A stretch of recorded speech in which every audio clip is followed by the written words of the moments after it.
Ajo urrit në errësirë, fjalë për fjalë.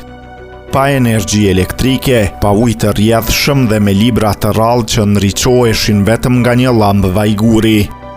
Askush nuk do ta imagjinonte se kjo vajzë e rritur mes varfërisë dhe mungesës do të bëhej një nga gratë më të fuqishme në botën e kriptovalutave.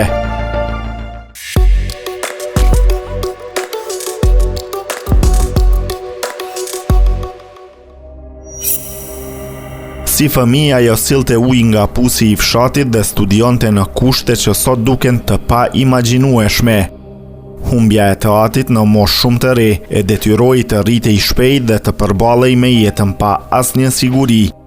Në adoleshencë punoi në rrugë për të fituar para, duke promovuar produkte përpara një supermarketi, një realitet larg çdo ëndre madhështore. Më pas jeta e saj mori një kthes të papritur.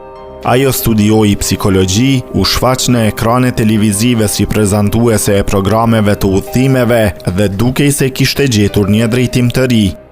Por momenti që do t'i ndryshonte gjithçka erdhi në vitin 2014, kur një teknologji e re financiare nisi të trondiste botën, kriptomonedhat. Nga një fshat i izoluar malor, ajo sot merr vendime që ndikojnë tregjet globale. E vendosur aktualisht në Abu Dhabi, kjo grua është bashkëthemeluese e Binance, platforma më e madhe e kriptovalutave në botë. Ajo quhet Gjihe, e lindur në vitin 1986 dhe e rritur në provincën Sichuan të Kinës. Historia e saj është dëshmi se origjina nuk e përcakton destinacionin. Sot, sipas të dhënave zyrtare, Binance i shërben një komuniteti global me mbi 300 milion përdorues të regjistruar dhe ka arritur një vëllim kumulativ tregtar prej më shumë se 125 trilion dollarësh, duke bërë Gjihe një nga figurat më të fuqishme në industrinë e kriptomonedhave.